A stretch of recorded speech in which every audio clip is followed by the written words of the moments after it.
Good morning, American Dream Makers. I am your host today, and it is a beautiful morning, and I have an amazing guest today. This is Steve Rizzo. He is the attitude adjuster. He's shifting attitudes across the globe. Think, laugh, and enjoy your way to success with him. He is an author, a coach, a speaker, and all around great guy. And let's bring him on and let's get this party started. Steve Rizzo. Hello. I'm an all-around great guy. That's me. Yes, you are. It's good to see you. It's good to see you too, Steve. And you are phenomenal. I just, from the first time I met you and listening to you, I could tell that you were a man of a lot of wisdom who'd been through a lot of things. And you've been through a lot of ups and downs, high successes, and just inspirational. So I'm so excited to have you on here once again on American Dream Makers because you are absolutely an American Dream Maker for sure. So, Steve, without further ado, for those that maybe are tuning in for the first time of hearing you on my show, give us a little bit of background about yourself. Wow.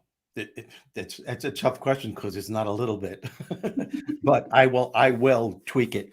I was voted least likely to succeed my senior class in high school. I was told by a guidance counselor in 8th grade in front of my mom and dad that I wasn't smart enough to go to college. It was that type of negative labeling that molded the direction for a great part of my life. Unknowingly, they become my negative labels. My belief system was don't try and you can't fail because they just didn't think I was good enough, smart enough, or worthy enough. I did go to college 6 years after high school. And it wasn't easy for me. I got a lot of tutors. I was dedicated to turn my life around. I graduated on the university level with high honors. I got degrees in English, education, a minor in psychology, a master's in theater arts. And I went back to the same school that I graduated from, where I was voted least likely to succeed. I became an English teacher and a counselor for kids with behavioral problems. And then a major shift took place in my life. And while I was doing the teaching gig at night, I was doing stand-up comedy at night at the clubs in New York City on Long Island. And I got really good at that. And I left the teaching business and became a stand-up comedian and did that for over 20 years. I headlined comedy clubs, theaters, colleges throughout the country, did a lot of TV stuff, had my own Showtime special, and I was nominated by Woody Harrelson as a Showtime comedy all-star. My career was cranking. By the way, when I did stand-up back in the day, my opening acts, the people that opened for me were Chris Rock, Rosie O'Donnell, Drew Carey, Sam Kinison. I shared the marquee with Rodney Dangerfield, Eddie Murphy, Jerry Seinfeld, and another shift took place. And at the pinnacle of my stand-up career, when the industry was really interested in me, when all the comedians are going, you're going to be the next one, you're going to be the next guy, I decided I didn't want to do stand-up anymore. And I followed my true purpose in life, and that was to become a personal development speaker. It wasn't an easy move. There was a lot of fear, but I did it. And it's the best move I ever did. I use my comedic skills as a strategy. So what I do is I use the comedic skills to attract the audience, to get them in, to wean them in, because the attention span of the average audience today is very minimal, very minimal. I always say, unless a speaker has some kind of entertaining value, you run the risk of losing their attention because they immediately, they'll start doing this as you're talking. So I always do my 10 minutes to make people laugh first. They get to like me. You could see they're relaxed and enthusiastic. And then I gradually show them step by step how to transform their lives from failure to success, from unhappiness to fulfillment, and from lack to abundance. and it's all done in an entertaining manner. And I realized that that's why I spent all those years as a comedian, because it's my one of my major strategies to captivate the audience. But having done the speaking thing for 25 years now, um, I've always had two gifts. God gave me two incredible gifts: the ability to make people laugh and the ability to tell a story. But when I wrote my latest book, Conversations with Bob, I realized that I had something. Even you have the copy of the book right there. What a pro! What a pro! When I started writing that book at another low point in my life, I realized even a greater gift than the humor and the art of storytelling was my ability to be vulnerable to the audiences and not afraid to tell them how I screwed up, realizing that that's why I was put on this planet, to let people know that we're making our lives more difficult than it has to be. You can follow your dream, which is why I love the title of your podcast. You can you can follow your dream. You are the creator of your success and happiness. And I proved it to myself. I went from way down here to up here, and I went down here again, and I messed this up and I messed that up. But now I'm at a point where I am just, I don't want to say, I don't want to sound like I'm boasting, but who gives a crap? I'm in control of my life. I know where I am. I love where I am. I'm not afraid to make mistakes, because I realize now my greatest mistakes have become my greatest blessings. My greatest challenges have become my greatest blessings. When anyone can get to that point, where you can get to the point where you can look back and say, I learned from that, and you feel empowered, that's the main reason why we're on this planet. That is the number one reason why we're on this planet. Wow. We're here on this planet to experience, to learn, to grow, and to become the best person that we can be. And what I mean by that is how you experience all of the things that happen to you, the things that you label as good or bad, right, wrong, fair or unfair, will determine what you learn. That continued learning leads to your continued growth. That continued growth paves the way to who and what you become. And our job is to become the very best person that we can be, regardless of our circumstances. And that all depends on the mindset that you create throughout the day, every day, throughout your entire life. That's what I Wow. say. You're the creator of your success and happiness. You do it. That's just amazing, Steve. That what a journey. What an amazing journey from the time you're young. You knew you were gifted and making people laugh. So you must have been the kid that was the class clown. That's kind of what I'm picturing. Yeah. Yeah, yeah, yeah. So not only was I voted least likely to succeed in my senior class, I was voted class clown, and I was funny. But back then, I used humor as a shield, as an emotional shield for the inadequacy that I felt. You Mhm. know, I there were so many things that I look back on. I had regrets for a great part of my life, but I don't anymore, because, as I said, I learned from it. I was Even though I was small in stature, I was really good in athletics and football. I was very good.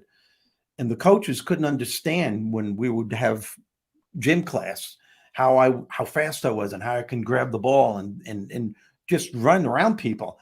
Why won't you join the team? And I was afraid that I would fail. I never joined football. I never joined the football team. My younger brother Rocky did, and he was great.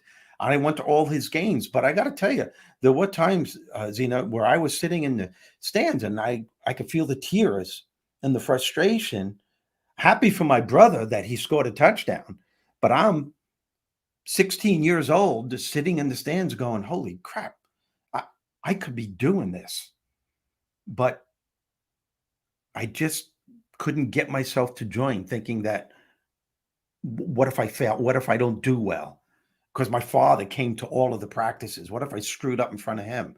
And I just never did it. I never did it. But Yeah. That's and I know your big brother, you had a great relationship with your big brother. Hi, Elisa. So good to see you on here.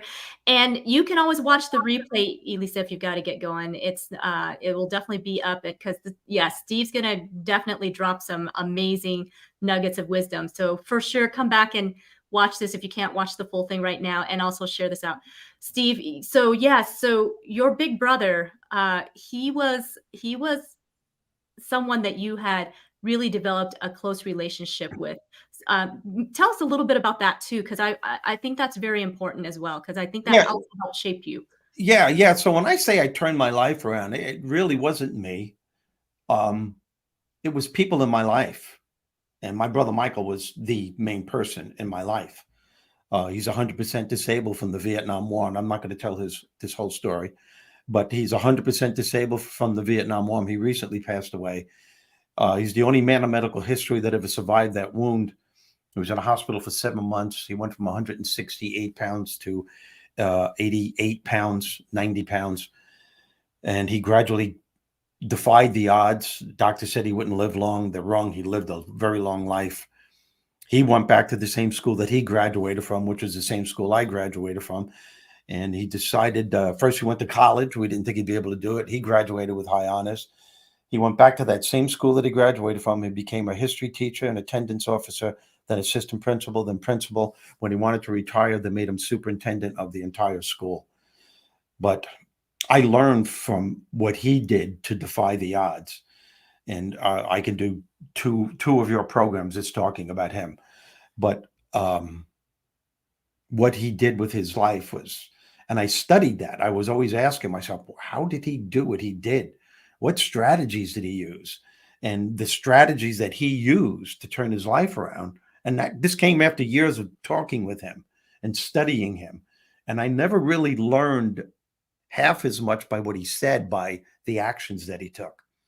I would always say, how the hell is he able to do this? He shouldn't even be alive. And now he's superintendent of schools, and he left a legacy in that school that is, they have a bust of him in the main lobby of the school, of the high school. He's the only teacher that ever thought about doing. They have a Michael John Rizzo scholarship right after he passed away.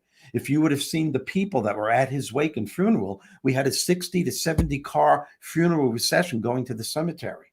There were 5 Marines circling his coffin, playing taps and saluting him with a 5-gun salute. You know, it was a whole thing. People set this up. And I'm going off track a little bit. I just want to let your audience know what an impact he had on people, and me included. And these strategies that I used to turn his life around were very simple. I call them common sense success strategies. He he defied the odds. He had an incredible sense of humor. That's one of the strategies that I used. He used humor as a bounce back factor. He made a conscious choice to enjoy himself during the rebuilding process, which is something that a lot of people don't do. Most people, when they're confronted with a mental, emotional, physical ailment or an illness, first thing they say is, I'll enjoy myself if and when I get better. My brother didn't do that. He said, I'm going to do this during the rebuilding process. I will make every attempt to enjoy myself during this rebuilding process. And as a result, that mindset helped him to get better. Now, you might say, well, how did he do that with so much missing?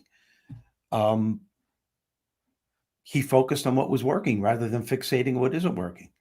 He blessed what life has given him rather than cursing what life was was currently throwing at him. 21 feet of his small intestine were blown out on the battlefield or taken out on the operating table. He only had 1 foot of small intestine. His kidneys were damaged. Everything. They gave him up. They said there's no way he could survive. And they kept saying to mom and dad that, just prepare. You got to prepare for the ultimate. This is what's going to happen eventually. And every time they told him he couldn't do it, he just went like this to them. That's what he did. He As a defied matter of all Go ahead. What? so he defied all odds is what Oh I yeah. And you know what, Zena? The turning point was the turning point. He wasn't, when he was in the hospital, he wasn't, he we were ordered not to give him solid foods. Doctor said you can't give him solid foods, he can't eat solid foods, because with 1 foot of small intestine, they didn't think he'd be able to sustain any food with substance that would just come right out of him. But my brother defied those odds. And every now and then, when the doctors weren't there, we would sneak him slices of pizza, meatball heroes. And one day, this was a big turning point. This is the attitude my brother had. And this was one of the biggest things I learned from him. The thing I learned from him: never let anyone tell you what you can and can't do, ever. And that stuck with me. That's one of my greatest strengths. So, my brother Rocky and I, when the doctors weren't there, we slipped him a meatball hero and a slice of pizza, and he's devouring it. Three of the doctors are walking in now down the hallway into his room, and they're looking at him eating this meatball hero. And these doctors were pissed off. I can't believe you're eating this. You're not supposed to be doing this. They're yelling at my brother and I for giving him the food. And the one doctor goes, "Don't you understand? We're trying to help you. 21 feet of your small intestine are missing. Do you understand me?" My brother, I never seen him this angry. With He had very little strength, but with the strength that he had, he took the meatball hero and he hurled it at one of the doctors. Hit the doctor square in the chest. Meatball sauce was all over his face, all over his jacket. And he goes, "Now you listen to me. You guys keep telling me what I can't do. You guys keep reminding me that 21 feet of my intestine are missing, and I'm trying to focus on to see what I can do with the 1 foot I have left." He said, "Get the hell out of here. We're doing it my way." Whoa. Wow. 2 days later, one of those doctors came back, and I was right next to my brother. It was just me and my brother. The doctor sat at the head of the bed, tapped my brother on the leg, and said, "You might have something there. We're going to do it your way from now on. Let's see what happens." And from that moment on, every little step, even the slightest little thing, like going to the bathroom by himself, was a notch on his victory belt. It like wow, I did what they told me I couldn't do. And he took that every step, and he lived long enough where the rest of his digestive system was able to compensate for what his small intestine could no longer do. It was mind over matter. The mindset that he created was insane. Had a great sense of humor. Wow. Wow. That is, yeah, what a fighter, what a guy. I really wish I could have met him before he passed, but I'll get to meet him one day. Yeah, In the you can other meet it through me because I'm using his strategies. When this stuff happened to him, he never said why me, which is another strategy that I learned from him. He never said why. He never complained. He got pissed off at himself sometimes, but he never said. And isn't that what we have a tendency to do, all of us? You're setting up to achieve a goal. Everything's going great. Then you hit a wall. The first thing you do is go, "Oh, why me? Why is this happening to me?" As soon as you say that, people don't realize this.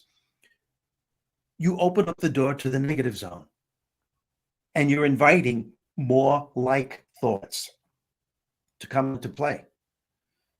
And now you start saying to yourself, "This figures every time I try to do it, it never works. I'm always going 2 steps up and 5 steps back. I'm never going to get better." That's what a lot of people do. But he never said, "Why me?" He said, "This is me. This is what I have. This is what I have left. What do I have to do to live the life that I want to live? I know I'm not going to be able to do what I was put on this planet to do, but what can I do to get from here to here? Who can I go to that can help me? What kind of strategies can I implement to take it one step at a time while enjoying the process?" And that's the mindset that he created. And he would not falter from that. He had his setbacks, but he always bounced back. Yeah, and obviously you absolutely use that strategy because look at you. You defied all odds. You were voted most likely to not succeed, and Yeah. look at you. Yeah. Uh, right? Yeah. Yes. So And he's the one that got me to go to college.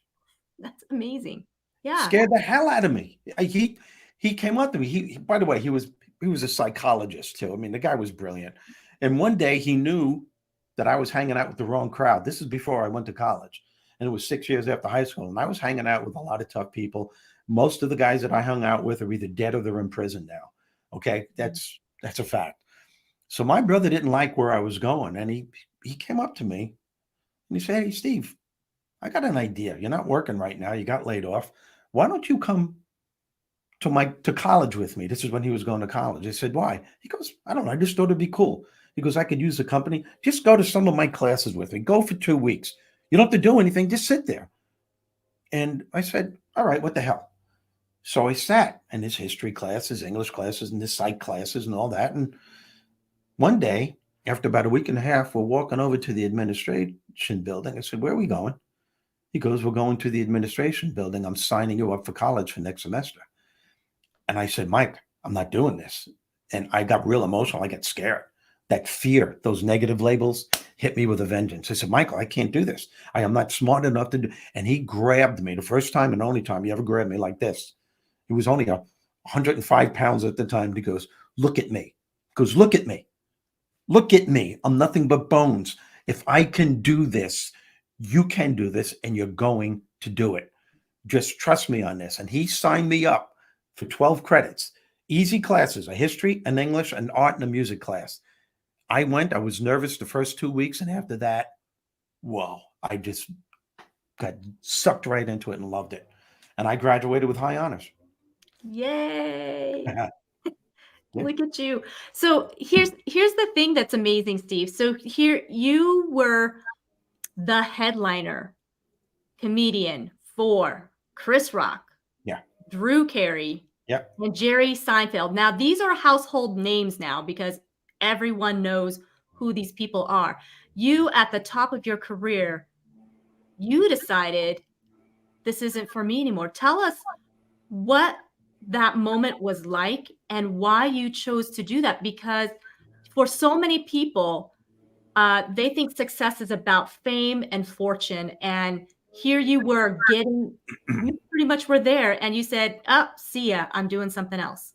Yeah. Yeah. That's a great question. Um, by the way, when Chris Rock and those guys opened for me, this was before they were famous. Right. Okay. In the middle of my comedy career with these guys as my opening acts, I was headlining. I came to the harsh realization, which was very painful for me to admit to myself, that I was sabotaging my own success. And I'm wondering, why are my opening acts getting the big breaks? How come they're getting the sitcoms and the TV shows and the movies and all these commercials? How come opportunity isn't knocking on my door? And I realized I was afraid to open the door. What I mean by that is I had a great management team, I had a good PR team, and I had an agency. And every time my management team was trying to set me up to audition at one of the clubs in Los Angeles for a TV sitcom or a movie thing, I made an excuse that I couldn't do it because I'm already booked as a headliner at a theater in Omaha, Nebraska, or Des Moines, Iowa. And I use that as an excuse. And my manager's going, "That's not important. We'll get someone to take your place. You've got to take these opportunities because this is why you're doing what you're doing. You want to climb up the ladder to success." And I refused to do it. And I was using the excuse that we have a contract and I'm a big drawer at these places and I can't let my fans down. But deep inside, when I did the investigation on myself, on my soul, I realized, my God, you're afraid. You're afraid. You'd rather be a big fish in a small pond than a little minnow in the ocean. And I knew that when you audition, Zena, when you audition for a movie or a sitcom, the whole audience is filled with industry people. It's not a regular audience. Those are eyes looking at you, staring at you, taking notes. And you're supposed to be making people laugh, but they're too busy taking notes. Gee, maybe he'll be good in this part, or maybe they laugh, but not the old burst of laughter that you're used to. And everyone knew that, but I was afraid that I was going to be judged, and I actually convinced myself that they were going to judge against me. So I never did it. It's amazing what your fears can do to you, what those toxic labels that we wear unknowingly. You don't even know it's happening to you until I became aware when I said, "Oh my God, that's where this is coming from." The being voted least likely to succeed, being told by teachers that I was an idiot, being told by a guidance counselor I wasn't smart enough. And just you create this belief system that is toxic and you don't know it. So when I was aware of what I was doing to myself, I said, screw this. And I was determined, thinking about what my brother did, and I had many talks with him, and I went on a quest to better myself. I read almost every self-help book you could imagine. I went to spiritual seminars, motivational seminars, Tony Robbins seminars, and this major shift took place in my life. And this took time. Within years, I'm still doing stand up. My belief system was impeccable. I had a belief in myself that was incredible. And that's when the entertainment industry was really interested in me. But I was no longer interested in them.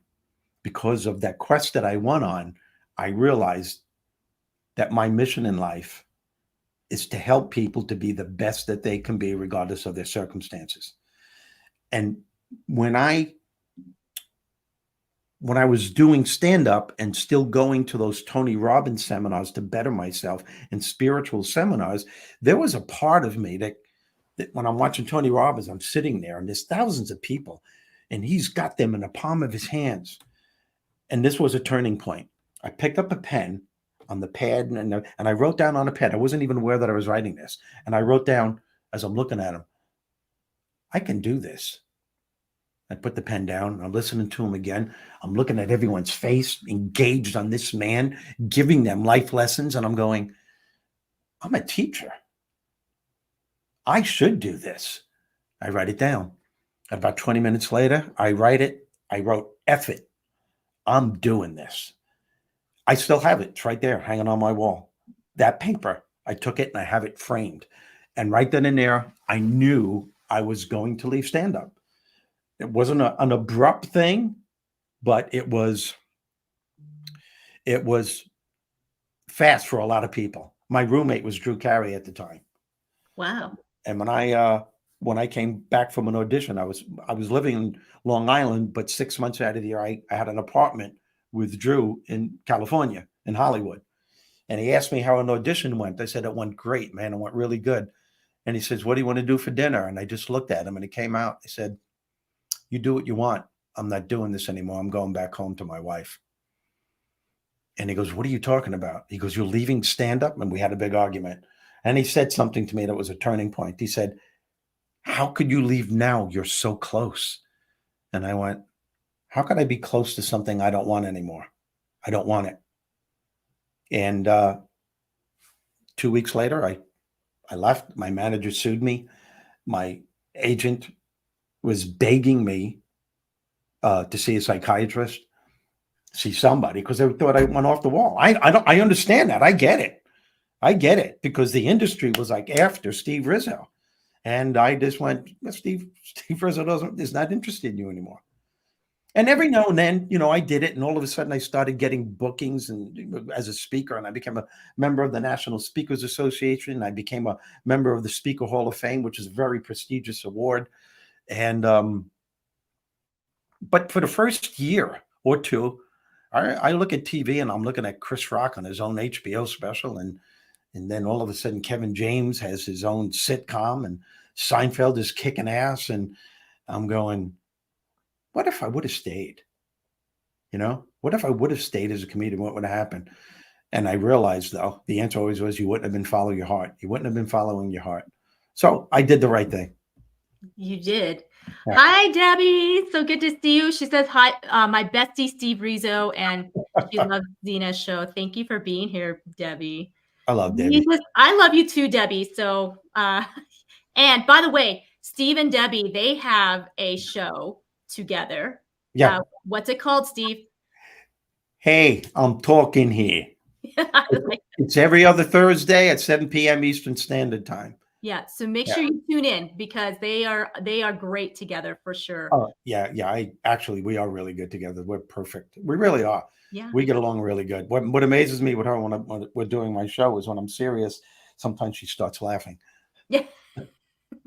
I try You're just naturally funny. What can I say? Yeah. How can I say? Yeah. Yeah.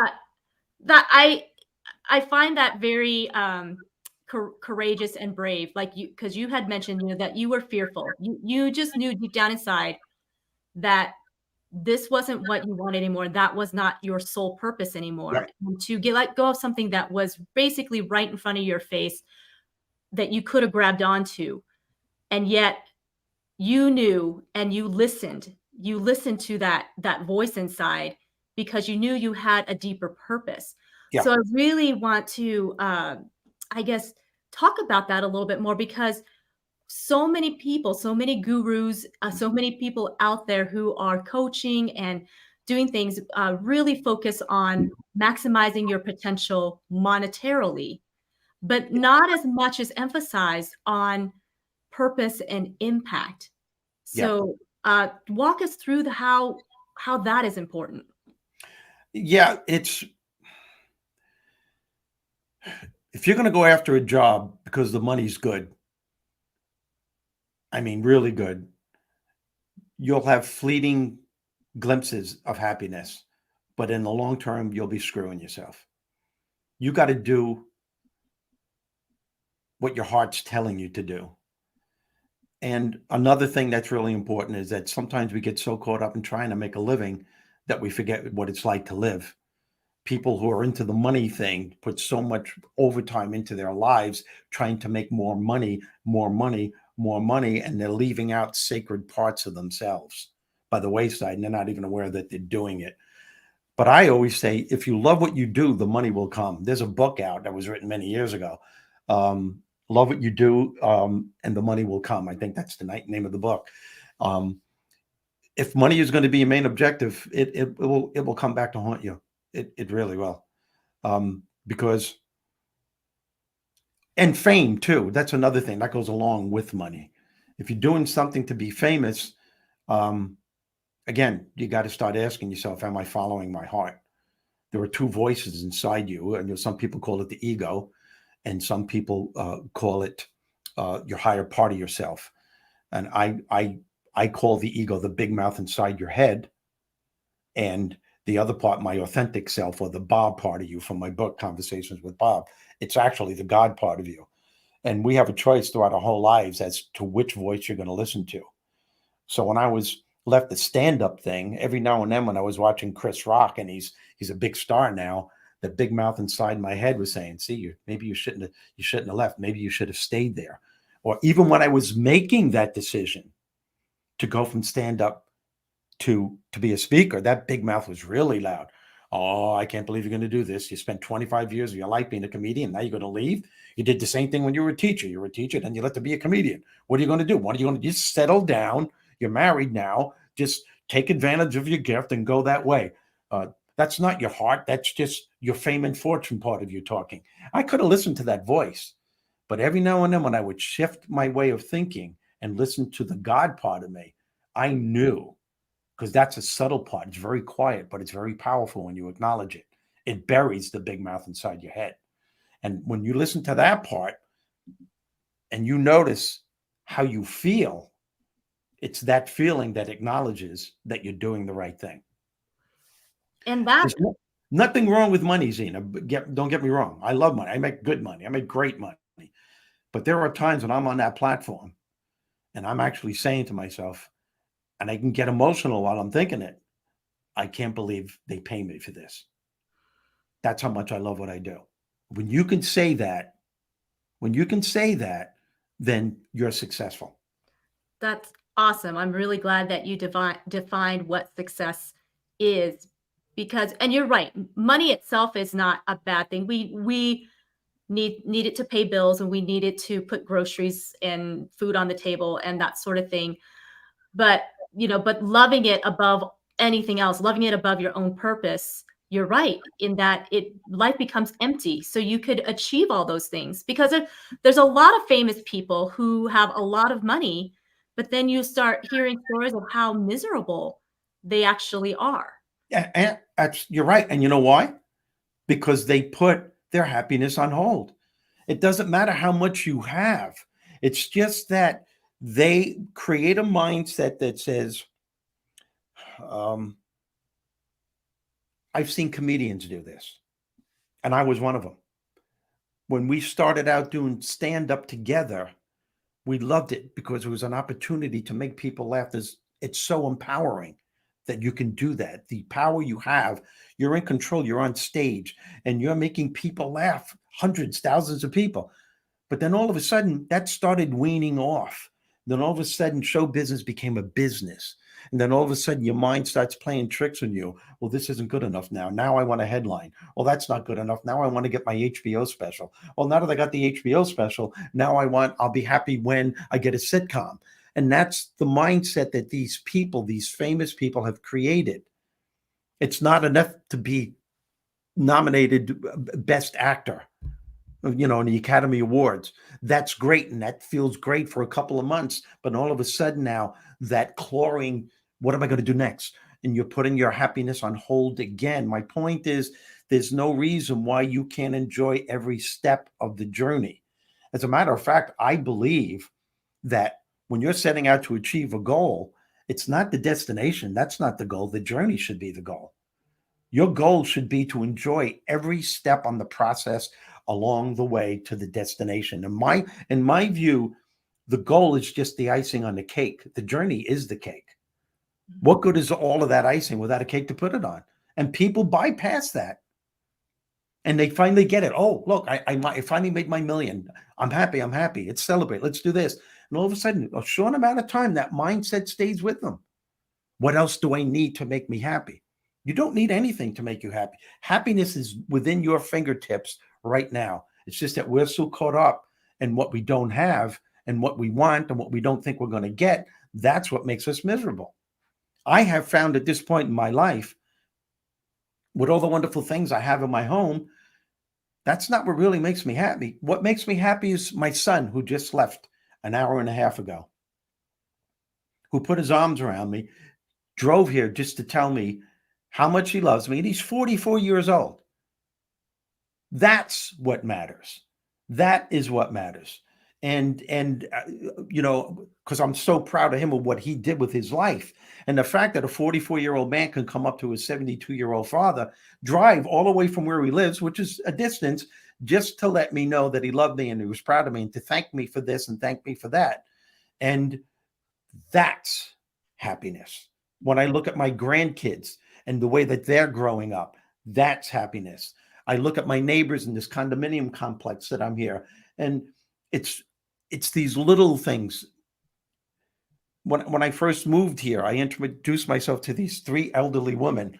And I'm 72, but they seem a lot older than I was. And I told her my name, and she said, "Well, you look like a Charlie. You don't look like a Steve." I said, "Okay. Call me Charlie, and you three are my angels." So Did you that say whenever I see them, they say, "Hi, Charlie." I say, "Hello, angels. How are you today?" And we laugh and we talk. That's happiness. That little thing that I just shared with you. The way they can't wait to come to their door when they see me walk into my place, just to yell out, "Hey, Charlie, we missed you. How was your gig in Lake Tahoe?" That puts a smile on my face. It's so simple. Right after this, at some point later on today at about 5 o'clock, I'll go to my favorite Italian restaurant right across the street from where I live. I have my own name on the bar. They have my name there, and it's my seat. I sit there and I have dinner there. Those are the things that I look forward to. We laugh our asses off. We have fun. I'm there. I have a table in the restaurant area where people have a problem. It's called the Rizzo table. And I talk to someone and try to iron it out for them to help them. And I'm like a semi celebrity at this place, but I love the place. I love the people. That's what makes me happy. It has nothing to do with money. yeah. So Charlie does Rizzo. Charlie Rizzo. But, I have to laugh because when you're saying Charlie, I thought you said trolley, and it took Oh, me a while to realize oh it was no, Charlie Rizzo. You know what? If she's going to call me Charlie now from now on my show, she's going to call me Charlie. I know oh, that. well, either Oh, that or Mr. Bossy Pants. that's my real nickname for her, Mr. Bosley Pants. That's what they should have on the table, right, Debbie? Yeah, Is that what you're saying? yeah, No. yeah. And I learned this happy thing from my brother Michael too. It was the little things on his way back to normality. Is like I said, when he just found the courage and the strength to go to the bathroom, the smile on his face for days. I did it. I did it. And then he took more steps. And then when he started going to college, it was just those little steps. I look back on my life right now and I realized how many good times I bypassed because I was so caught up in fear that I wouldn't get what I desired in life. And I kept putting my happiness on hold. And a lot of people have been cursed with that mindset. And the scary thing is, Zena, they're not aware of what they're doing to themselves. They don't know that they're creating a, a disempowering mindset. Mhm. Happiness will always be steps ahead of you if you have that type of mindset. Yes, and Steve, I am so blessed to be learning this at my age because I will admit I was stuck in that mindset for quite some time. And I was very much a task oriented, check things off the list, make sure I achieved the goals that I set before me, and I would fail to enjoy the journey along the way. The beautiful thing is that I have a husband who says, slow it down. You need to enjoy things." And now getting to meet people like you who truly are examples of how important that is. Yeah, it's crucial, and you have a great show, and you are really good. Oh, I told you you were good at it. The first time you interviewed me, I was when we ended our podcast and I went on my business. I just said, "Wow, that you did a scrupulous job back then." So well, thank you, Debbie. Thank you, Steve. Really appreciate your encouragement.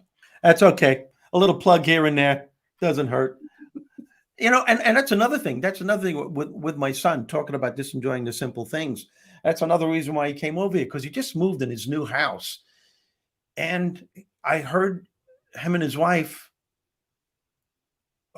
saying to each other, "Oh God, I'll be happy when we finally get all the furniture in there. I'll be happy when we get everything organized. Right now, everything is too." And I said, "Listen to you two." They said, "What?" I said, You've got your life in a knot right now. You just bought your dream house, the house that you always wanted. Now you have it, and you're saying you won't be happy until everything is organized. It's it's the putting the furniture in the house is what you should be excited about. It's the fact that the moving people are getting your stuff from the old house, putting it in the new house, and you're buying new furniture to put in the bedrooms. This should be exciting for you. And you're complaining about it because you're saying you're not going to enjoy it until it's all put together. That's absurd. Yeah, That's absurd. And, you're and right. unless you become aware of what you're doing to yourself, that will always happen to you. The subconscious mind Yep. takes over that Yep. because it's Yep. been imprinted for so long. Yeah. Subconscious runs 97% of your life. And I call the subconscious the genie of your soul. So if you're saying to yourself, I won't be happy until I reach a certain status, the genie of your soul is saying, your wish is my command. If you want to wait that long for you to be happy, I could wait. And that mindset will always stay with you. Always. Yeah, very good point, Steve. So for those that struggle, and or maybe there's a spouse that has come along, or your person that have come to realize it, but then you have a spouse or family member that may still be stuck in that. How does one help somebody else along? Do you Well, have any? it's a great question. You got to let people, sometimes you give them, especially if it's someone that you admire, give them a little slap in the back of the head and say, did you hear what you just said? And then you repeat. That's what I did with my son, with the house and my daughter-in-law. I gave them both slaps in the back of the head. I said, listen to what you're saying. You have your dream house and you're turning it into a nightmare because it's too chaotic for you right now. Are you serious? Look what you have, and you're not enjoying it. So you make that person aware of what they're doing. And you can do it from here. A little touch of sarcastic humor always helps, though, because if you could do it that way, you're really making that person aware of what an idiot they were for saying what they just said. And then give them, perhaps you should look at it from this perspective. Yeah, Well, for sure. look at it from this perspective. Give them an alternative. Yeah, for sure. And Steve can tell you that it's constant practice to stay in the moment mindset. Yeah. You Yeah. have to do it every day. Bob says it to Bernie in my book. Bob tells because Bernie was, he resided in the negative zone, and he kept saying, Bernie, being positive one day is not going to help you. This has to be an ongoing process. You have to wake up with and create your own unstoppable attitude to succeed, regardless of your circumstances. And it starts as soon as you open up your eyes to greet the day. As soon as you open up your eyes to greet the day, you enter into consciousness. At that moment, you have an opportunity to steer your thoughts and your emotions in the direction you want them to go, not in the direction that they are so often telling you to go. In other words, you can choose to seize the day when you wake up in the morning, or you can let the day seize you. Most people start their days, didn't even take the covers off. The first thing they focus on is the challenging day they had the day before, all the fires that won't put out, maybe the traffic jam that they have to be in, all the stuff that has to be done on that day. And they can't even understand when they're starting out, they just got out of bed, their energy level is down here. When you think about what needs to be done on any given day, your energy level has to be cranked. And that's your choice and your responsibility.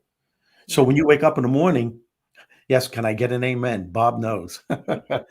So when you wake up every morning, before you take the covers off, rather than focusing on everything that needs to be done on that day, say to yourself, who do I have to be in order to get it done? What mindset do I have to create that has to start right now for me to get things done? And then you focus on what's working rather than fixating on what isn't working. You start blessing all the things that life has given you rather than complaining and whining about what life is currently throwing at you. We all have the power to do this. It's just that it's part of the human condition for us to focus on what's not working rather than focusing on what is working. And we can think of millions of excuses to confirm that we're right. Yeah. So, and Do that's you, got to be done before you take the covers off. wow, before you hit the feet on the ground Yep. and leave for the day. That's great. That's great advice for sure. And so in the beginning, Steve, when you were trying to change your mindset or working to change your mindset, did you find that it was harder in the beginning where you had more days and more effort you had to put into? And is it easier now? I mean, is it It as still happens, but it's a lot easier. See, you can't get rid of your toxic labels. I want everyone to know that. People try to get rid of them. You can't. They're always there. They're deep. You got to push them deep in the canyons of your mind. But just know that they're ready to explode at any time. And all it takes is one negative thought. For instance, like I said earlier, if you're setting out to achieve something and it's really going good, but then all of a sudden the bottom really falls out, that can happen. That can happen to anybody. It happens when you're setting out to on the road to success. Shit's going to happen to you. But if you go into, damn it, I knew this was going to happen. From that moment on, that snowball effect, because then you keep doing the negative self-talk. I can't believe this is happening. Everybody else has what I want. Dreams are for other people. I'm not one of them. Now those thoughts are solidifying an already negative belief system. And those beliefs will cause the way that you feel. Those feelings will lead to the attitude that you have on that day. Think about that when you're trying to achieve something. You can't you can't stay on that road to success if you have a negative attitude. And that attitude is formulated by the feelings that you created, and the feelings are formulated by the belief that you created, and that belief is formulated by those thoughts that you were continuously thinking that entire day. And you did that to yourself. self-sabotage? That's the number one reason why people consistently fail in business, Mm. because they're not aware of what they're doing to themselves. They get so caught up in what isn't working, and what where they thought they were going to go, and they make a challenging situation worse than what it has to be.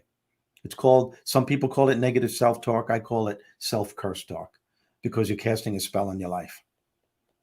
It's impossible to stay motivated throughout the day if you are harboring negative emotions or if you have a bad attitude during the process. The number one reason why people consistently fail in business and in life, it's not because of the situation, the event, or the circumstance. It's because somewhere along the line, positive momentum ceases.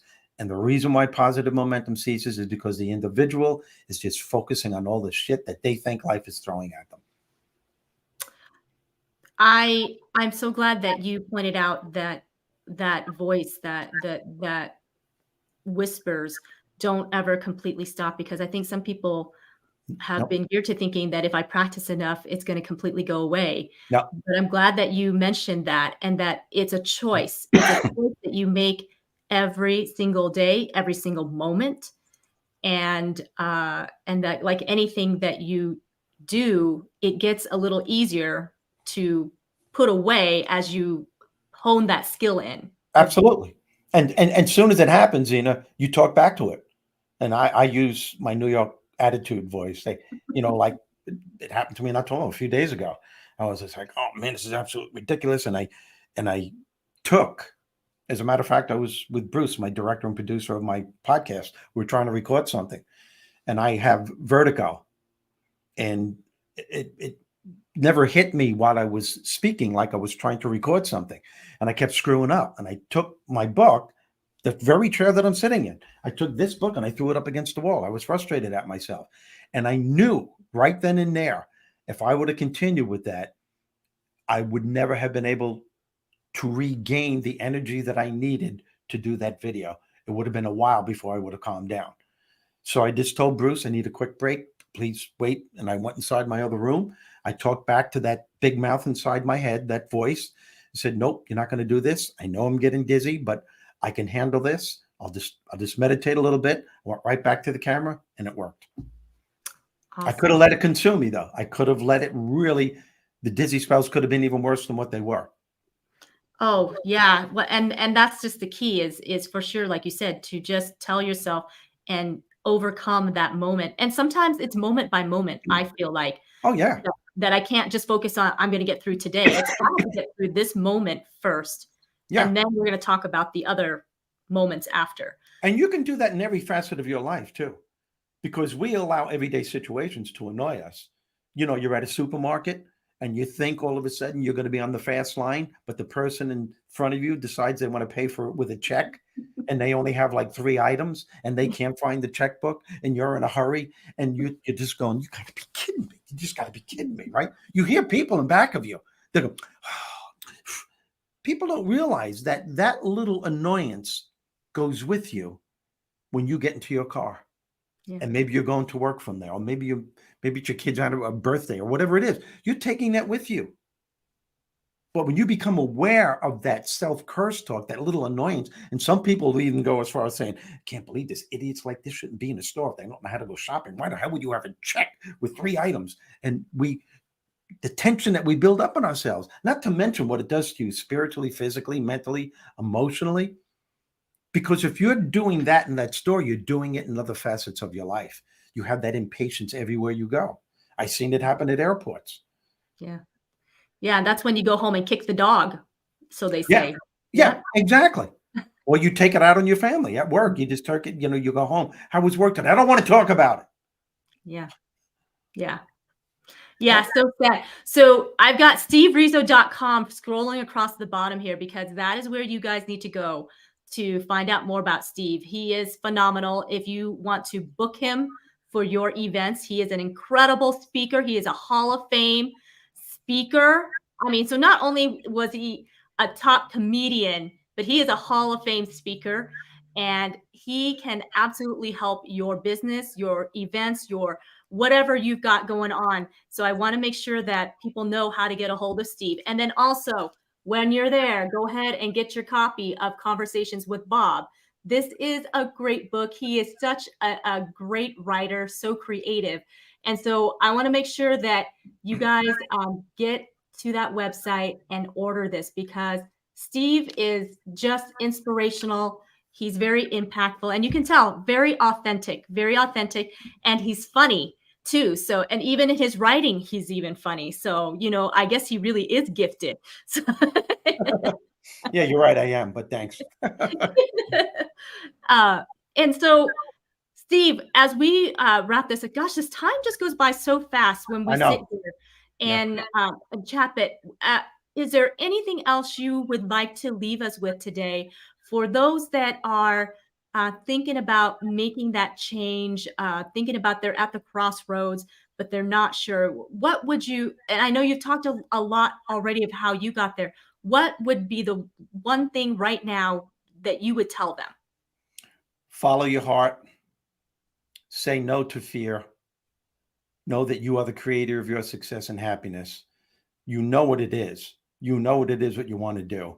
Follow your heart and do it one step at a time.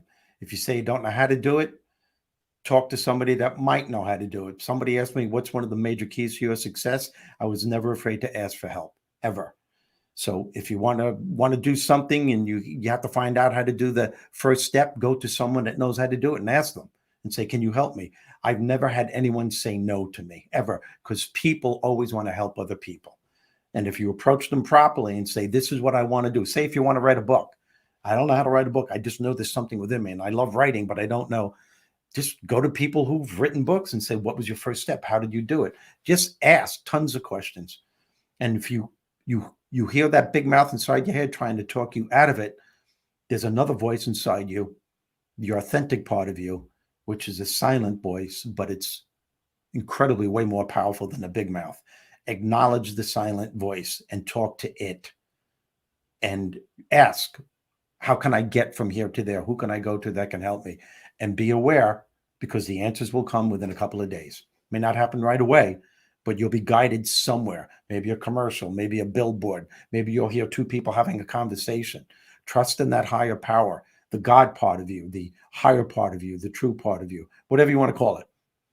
We all have it. It's up to you to acknowledge it. And the more you do, the easier life becomes. That's a fact. Oh, bravo, Steve. Thank you so much for sharing that. Thank you so much for Thank being you. here. Thanks for having me. Appreciate you. Oh, you are a fabulous guy, and truly, Steve is very humble man as well. So he is this high successful fella, but he is so humble in heart, and so he is absolutely approachable. And I just love you, Steve. So thank you so much. Please call me Charlie. Trolley. Okay, I'll call you Trolley. I love it. Yeah, Charlie. Thank you, Zay. I love you.